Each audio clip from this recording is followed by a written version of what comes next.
Salam Bapak Ibu Saudara yang dikasihi oleh Tuhan. Kembali kita bertemu dalam ibadah pada saat ini. Mari kita siapkan hati serta pemikiran kita, sehingga apa yang kita lakukan untuk menghampiri tata kemuliaan Tuhan berkenan. Mari kita berdoa. Bapa kami di surga, pada saat ini sungguh bersyukur kepadamu. Engkau memberi kesempatan kepada setiap kami untuk beribadah kepadamu, baik yang ada di tempat ini ataupun yang ada di tempat mereka masing-masing, yang menikmati siaran ini lewat Zoom ataupun menikmati lewat YouTube. Kami pasrahkan ke dalam tangan pengasihan-Mu. Engkau menolong, memberkati mereka sekalian. Kami yang ada di sini pula, terpujilah nama-Mu. Kami sungguh menyambut ibadah ini dengan penuh ucapan syukur, dengan sukacita yang dari Bapa di surga. Dalam nama Tuhan Yesus Kristus, kami menyerahkan ibadah ini. Haleluya. Amin. Tuhan selalu ada bersama-sama dengan kita. Bapa senantiasa serta dengan kita dalam kehidupan kita, pribadi lepas pribadi, keluarga lepas keluarga. Penyertaannya sungguh sempurna. Mari kita naikkan satu pujian, pengakuan kita kepadanya, bahwa Engkau Bapa senantiasa serta dengan kami. Haleluya Tuhan. Terpujilah nama-Mu Tuhan Yesus Kristus. Haleluya. Glory, haleluya Yesus. Haleluya.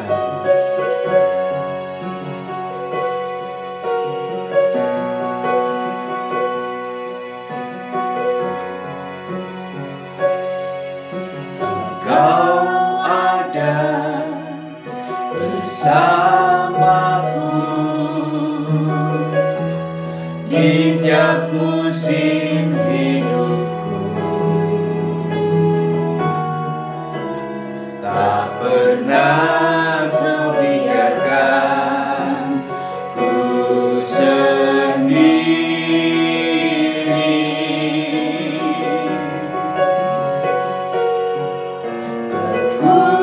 Kekuatan jiwaku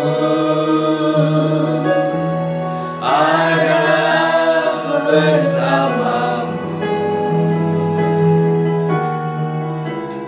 Tak pernah ku ragukan kasih-Mu.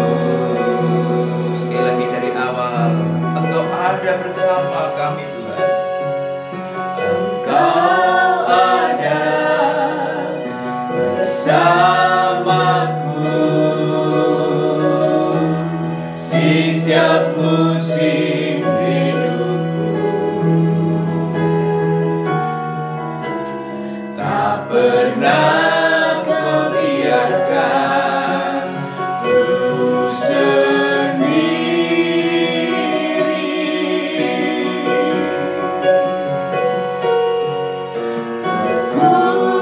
Kekuatan jiwaku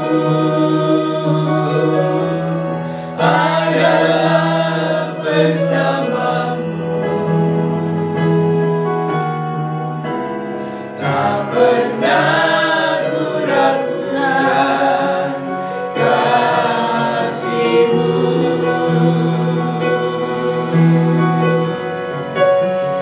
Bersama-Mu Bapa, ku lewati semua. Perkenananmu yang teguhkan hatiku. Engkau yang bertindak,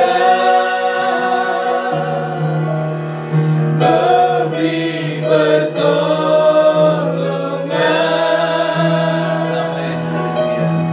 Anugerah-Mu besar melimpah.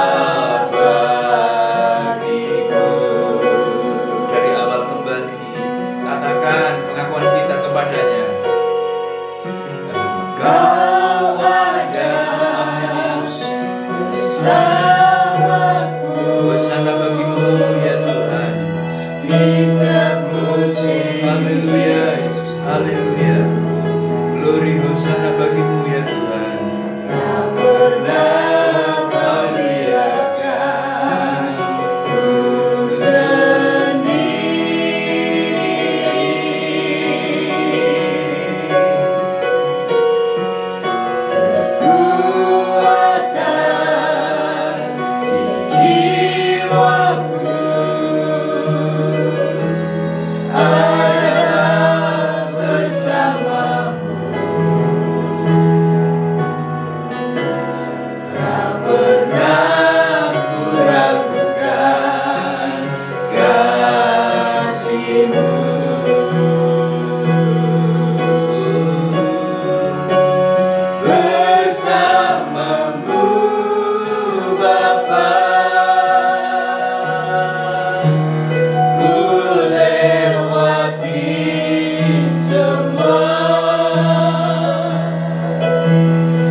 Haleluya.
Ya Tuhan, anugerah-Mu besar melimpah di dalam kehidupan kami pribadi lepas pribadi. Oleh sebab itu saat ini kami datang kepadamu. Oleh sebab itu saat ini kami merendahkan hati kami di hadapan-Mu. Dan biarkanlah ya Tuhan perkenanan-Mu nyata atas kami pribadi lepas pribadi, keluarga lepas keluarga yang duduk diam di hadirat-Mu. Terpujilah nama-Mu Bapa, kekal selama-lamanya. Mohon petunjuk firman-Mu untuk kami boleh nikmati. Mohon petunjuk firman-Mu untuk mengajari kami. Mohon petunjuk firman-Mu untuk membuka segala sesuatu yang masih menyelubungi hati kami untuk melihat kebenaran-kebenaran ilahi yang hanya daripada-Mu. Berbicaralah kepada setiap kami, karena kami rindu, kami siap bahkan untuk melakukan dalam kehidupan sehari demi sehari. Terpujilah nama-Mu, berfirmanlah bagi kami sekalian, karena kami siap untuk memperhatikannya. Di dalam nama Tuhan Yesus Kristus kami sambut firman-Mu pada saat ini. Haleluya, amin. Bapak Ibu Saudara yang dikasihi oleh Tuhan Yesus Kristus, berbahagia sekali pada saat ini kita boleh kembali untuk beribadah kepada-Nya. Dan saat ini saya ingin sampaikan kepada kita sekalian, dalam masa-masa yang tidak menentu, ada orang yang berada di dalam keadaan kondisi nyaman. Ada sebagian orang yang merasakan ketidaknyamanan dari situasi kondisi beberapa waktu terakhir ini. Tetapi bagaimanakah satu sikap hati, bagaimanakah satu tindakan-tindakan yang diambil oleh setiap orang, secara khusus orang yang mempercayakan hidupnya kepada Tuhan.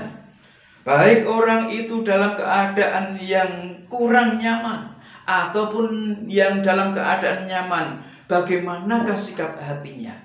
Bagaimanakah respon terhadap realitas yang terjadi di lingkungan kita masing-masing? Yaitu adanya kegundah-gulanaan di antara orang-orang yang ada di kanan kiri muka belakang kita. Karena mereka mungkin ada yang memiliki satu permasalahan tentang kesehatannya, ada yang memiliki permasalahan tentang keharmonisan hubungan di antara satu dengan yang lainnya, dan juga dalam lingkungan orang-orang yang memiliki satu persoalan permasalahan dalam hal perekonomian. Saudara yang dikasihi oleh Tuhan, bagaimana sikap kehidupan orang yang percaya? Bagaimana sikap kehidupan orang yang mempercayakan hidupnya kepada Tuhan? Baik posisinya sebagai orang yang sedang dalam keadaan kurang nyaman ataupun dalam keadaan yang nyaman sekalipun. Mari kita akan membuka Alkitab kita dari kitab Nehemia pasal yang pertama ayat 1 sampai dengan yang ke-11. Sungguhnya pembacaan kita bisa sampai dengan pasal 2 ayat yang ke-9. Namun kita akan cukup memperhatikan dari Nehemia pasal pertama ayat pertama sampai dengan yang ke-11. Mari kita nikmati kebenaran ini bersama-sama. 1, 3. Doa Nehemia bagi orang Israel. Riwayat Nehemia bin Hakalya. Pada bulan Kislew tahun ke-20, ketika aku ada di Puri Susan, datanglah Hanani, salah seorang dari saudara-saudaraku dengan beberapa orang dari Yehuda. Aku menanyakan mereka tentang orang Yahudi yang terluput, yang terhindar dari penawanan, dan tentang Yerusalem. Kata mereka kepadaku, orang-orang yang masih tinggal di daerah sana, yang terhindar dari penawanan, ada dalam kesukaran besar dan dalam keadaan tercela. Tembok Yerusalem telah terbongkar dan pintu-pintu gerbangnya telah terbakar. Ketika ku dengar berita ini, duduklah aku menangis dan berkabung selama beberapa hari. Aku berpuasa dan berdoa ke hadirat Allah semesta langit. Kataku, ya Tuhan Allah semesta langit, Allah yang maha besar dan dahsyat, yang berpegang pada perjanjian dan kasih setianya terhadap orang yang kasih kepadanya, dan tetap mengikuti perintah-perintahnya. Berilah telingamu dan matamu, dan dengarkanlah doa hambamu yang sekarang kupanjatkan ke hadiratmu siang dan malam bagi orang Israel. Hamba-hambamu itu dengan mengaku segala dosa yang kami orang Israel telah lakukan terhadapmu. Juga aku dan kaum keluargaku telah berbuat dosa. Kami telah sangat bersalah terhadapmu dan tidak mengikuti perintah-perintah, ketetapan-ketetapan dan peraturan-peraturan yang telah kau perintahkan kepada Musa hambamu itu. Ingatlah akan firman yang kau pesan kepada Musa hambamu itu, yakni bila kamu berubah setia, kamu akan kucerai-beraikan di antara bangsa-bangsa. Tetapi bila kamu berbalik kepadamu dan tetap mengikuti perintah-perintahku serta melakukannya, maka sekalipun orang-orang buanganmu ada di ujung langit, akan kukumpulkan mereka kembali dan kubawa ke tempat yang telah kupilih untuk membuat namamu diam di sana. Bukankah mereka ini hamba-hambamu dan umatmu yang telah kau bebaskan dengan kekuatanmu yang besar dan dengan tanganmu yang kuat? Ya Tuhan, berilah telinga kepada doa hambamu ini dan kepada doa hamba-hambamu yang rela takut akan namamu. Dan biarlah hambamu berhasil hari ini dan mendapat belas kasihan dari orang ini. Ketika itu, aku ini juru minuman raja. Amin. Bapak, Ibu, Saudara yang dikasihi oleh Tuhan, dari pembacaan ini saya memberikan satu judul renungan, yaitu hati yang terbeban. Dalam situasi kondisi yang ada, yang terjadi pada saat itu, secara khusus umat pilihan Tuhan yang telah dibuang menjadi satu tawanan karena kedegilan hati mereka. Mereka ditawan oleh bangsa asing, dijadikan sebagai budak. Dan pada waktu itu sudah ada yang mulai dipulangkan. Silakan kamu pulang ke negerimu, silakan kamu balik ke negerimu, sudah cukup waktunya. Namun pada bagian ini kita melihat bahwa masih ada juga sebagian orang yang ada di pembuangan. Dan pada bagian ini pula kita melihat bahwa ada satu orang yang bernama Nehemia masih berada di pembuangan, dan apa yang terjadi dalam kehidupannya adalah dia menjadi orang kepercayaan raja. Dia menjadi orang yang bertugas sebagai juru minuman raja. Jadi Nehemia ini orang yang sangat istimewa, dan orang ini dekat dengan Tuhan, dengan raja maksud saya. Saudara yang dikasihi oleh Tuhan, ini adalah satu posisi nyaman, ini adalah satu posisi enak bagi Nehemia secara pribadi dan juga keluarga dekatnya. Kenapa demikian? Karena meskipun berada di pembuangan negeri orang lain, apa yang terjadi? Dia memiliki satu posisi jabatan yang sangat enak, dekat dengan raja. Saudara yang dikasihi oleh Tuhan, apakah kenyamanan-kenyamanan itu membuatnya lupa akan negeri nenek moyangnya? Apakah kenyamanan yang diterima, dinikmati oleh Nehemia membuat dirinya lupa di mana negerinya adalah negeri yang dikenal oleh Tuhan, bangsanya adalah bangsa yang menjadi pilihan Tuhan, dan di sana Tuhan berkenan untuk mendirikan bait-Nya yang kudus? Apakah Nehemia lupa dengan hal-hal yang demikian dengan keberadaannya yang nyaman, dengan keberadaannya yang enak? Tidak. Nehemia bukan orang yang melupakan negerinya, melupakan apa yang telah dilakukan, diperbuat oleh Tuhan kepada nenek moyangnya dan bangsanya yang telah dipilih. Nehemia tetap ingat. Nehemia tidak silau dengan apa yang namanya kenyamanan. Nehemia tidak silau dengan apa yang namanya keadaan yang aman untuk hidupnya sendiri ataupun keluarganya. Tidak. Dia tidak silau. Bagaimana kehidupan Bapak Ibu Saudara dan saya?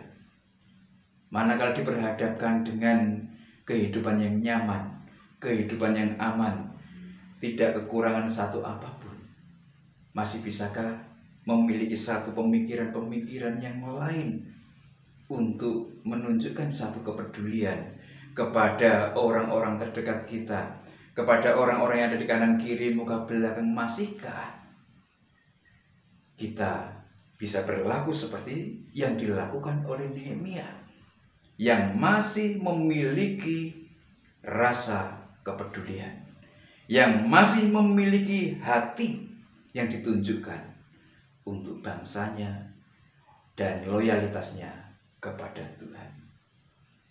Hati yang terbeban. Kemudian pada bagian yang lain, bagaimana kita melihat bahwa Nehemia adalah orang yang nyaman tapi masih memiliki beban?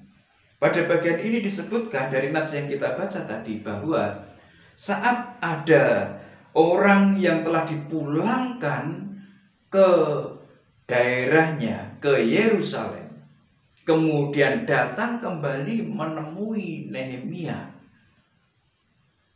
Jadi seseorang itu telah ada di Yerusalem, telah dipulangkan, kemudian mencoba untuk memberitahukan, ketemu Nehemia, memberitahukan hal ihwal yang terjadi di Yerusalem, di Yehuda. Apa yang terjadi di sana? Apakah dia orang yang sudah nyaman? Saya pikir bukan. Dia bukan orang yang nyaman seperti apa yang dirasakan oleh Nehemia. Berada di posisi enak, dekat dengan raja. Tidak.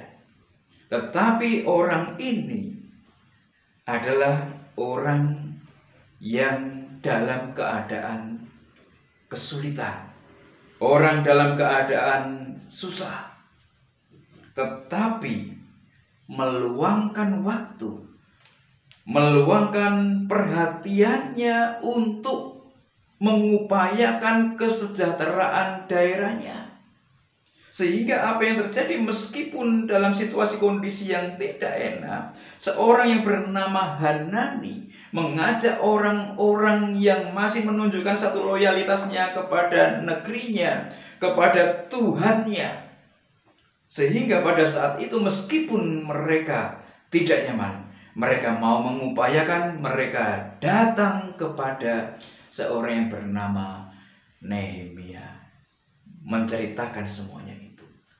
Bukan dengan satu keamanan, kenyamanan dia datang, mereka datang menemui Nehemia. Saya yakin dan percaya ada satu perjuangan-perjuangan yang harus mereka lewati untuk bisa menghimpun teman-temannya, untuk bisa datang ke tempat Nehemia. Ini memerlukan satu perjuangan. Tetapi pada bagian ini kita melihat, meski dalam keadaan keterbatasan, kesulitan seperti apapun, orang ini masih punya hati untuk negerinya, untuk masyarakatnya, untuk keberlangsungan satu peribadahan yang terjadi di Yerusalem. Oleh sebab itu mereka datang kepada Nehemia menceritakan keberadaan Yehuda, keberadaan Yerusalem, keberadaan tembok Yerusalem, keberadaan masyarakat yang ada, dan diceritakan di sana. Itu adalah satu keadaan yang menyedihkan. Dan apa yang terjadi, apa yang menjadi respon dari seorang yang bernama Nehemia manakala mendengar kisah-kisah tersebut adalah bahwa Nehemia memberikan satu respon yang sangat positif. Apa responnya? Dalam ayat yang keempat di sana disebutkan bahwa ketika aku dengar berita itu, duduklah aku menangis dan berkabung selama beberapa hari. Tidak hanya menangis, tidak hanya berkabung, tetapi dia juga melakukan doa dan puasa. Ini yang dilakukan. Jadi, respon hati yang terbeban, respon hati yang memiliki satu beban, respon hati yang mau menunjukkan satu kepedulian luar biasa kepada orang-orang yang membutuhkan, kepada orang-orang yang harus menikmati satu peribadahannya kepada Tuhan. Pada bagian ini kita melihat apa yang dilakukan oleh Nehemia adalah dia berkabung, dia menangis, dia berdoa dan berpuasa. Ini yang dilakukan. Yang dilakukan adalah sesuatu yang kelihatan langsung menangis. Tetapi selanjutnya tidak hanya menangis saja sebagai satu rasa keputusasaan, bukan. Tetapi dalam menangisnya itu, dalam berkabungnya itu, seorang yang bernama Nehemia terus mengingat kepada Tuhan, Allah nenek moyangnya, Allah Abraham, Allah Ishak, Allah Yakub. Dan dia menyampaikan doa, menyampaikan sembahyangnya kepada Tuhan. Dan apa yang terjadi di sana? Nehemia memperhatikan firman yang disampaikan oleh Tuhan kepada Musa, nenek moyangnya pada waktu itu. Manakala umatmu ini membelakangimu, maka engkau mencerai-beraikan.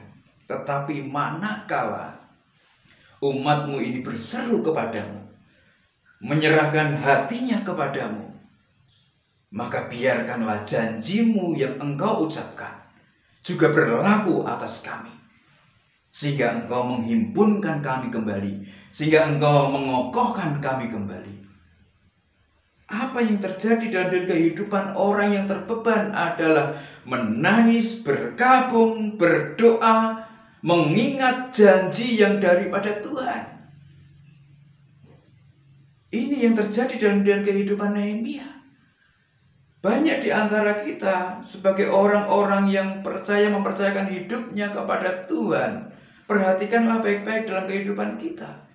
Apa yang terjadi? Manakala seseorang mengalami satu permasalahan, manakala seorang mengalami satu tantangan hidup, ada jalan keluar yang disediakan oleh dunia ini. Apapun itu ditawarkan kepada manusia, tidak terkecuali orang yang percaya kepada Tuhan sekalipun.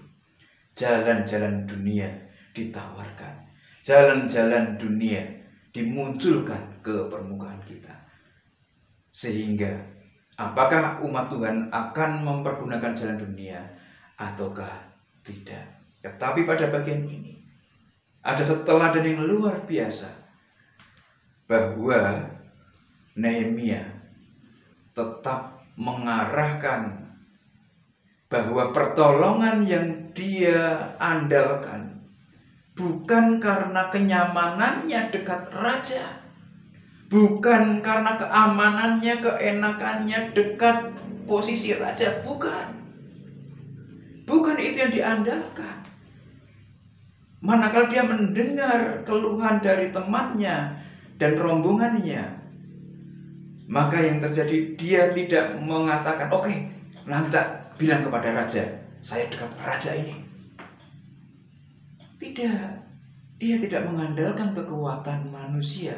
Dia tidak mengandalkan kekuatan dunia ini. Tidak. Tetapi yang terjadi adalah orang yang terbeban hatinya ini mengandalkan Tuhan senantiasa. Biarkanlah ini boleh menjadi satu dorongan, pacuan bagi kita sekalian. Apapun yang terjadi di hadapan kita, apakah kita sebagai orang yang nyaman memiliki satu beban, apakah kita menjadi orang yang dalam posisi tidak nyaman dan memiliki satu beban, maka perhatikanlah sikap yang baik, sikap yang tepat adalah datang kepada Tuhan, mengandalkan Tuhan. Amin. Ini. Kemudian bagian selanjutnya, apa yang kita lihat, apa yang kita perhatikan, bahwasanya doa oke, tetapi hal yang berikutnya yang nyata-nyata terjadi, nyata-nyata dilakukan oleh seorang yang bernama Nehemia adalah dalam doanya dia mengatakan, biarkanlah aku mendapat belas kasihan dari orang ini. Dia menyampaikannya kepada Tuhan. Orang ini siapa? Yaitu raja.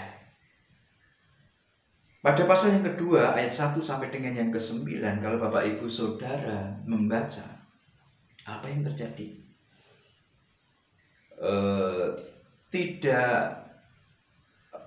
Biasanya seorang yang bernama Nehemia manakala berhadapan dengan raja mau menghidangkan minuman untuk raja, tidak biasanya dia menunjukkan muka muram.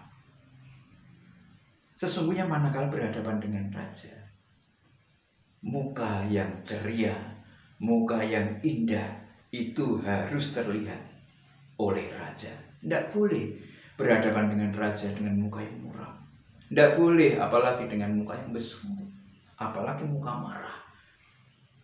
Pastilah raja akan murka. Dan pada bagian ini, secara tidak sengaja seorang yang bernama Nehemia manakala melayani raja, raja melihat raut muka Nehemia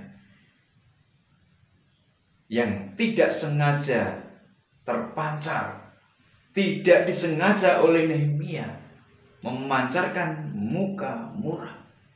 Tetapi raja bisa melihat adanya satu perubahan dari raut muka Nehemia. Kemudian raja bertanya, kenapa mukamu muram? Kaget Nehemia. Aku tidak sengaja untuk mencari muka di hadapan raja. Aku tidak sengaja untuk menunjukkan satu muka muram. Tetapi rupa-rupanya raja melihat adanya satu perubahan yang tidak disengaja oleh seorang yang bernama Nehemia. Dan apa yang menunjukkan bahwa Nehemia tidak sengaja adalah bahwa manakala raja bertanya kepada Nehemia, maka Nehemia terkejut, maka Nehemia takut. Jangan-jangan raja murka. Jadi apa yang terjadi dalam kehidupan seorang Nehemia manakala ketahuan mukanya muram itu adalah bukan satu hal yang disengaja, tetapi raja bisa melihat. Nehemia takut, Nehemia terkejut. Tetapi pada saat-saat seperti itu, raja mengetahui kemuraman mukanya. Saat itu ada satu kesempatan untuk Nehemia mengatakan hal ihwal hatinya yang membuat mukanya muram. Dia tidak memperhatikan apapun risiko yang dia akan terima nantinya kalau raja tidak berkenan.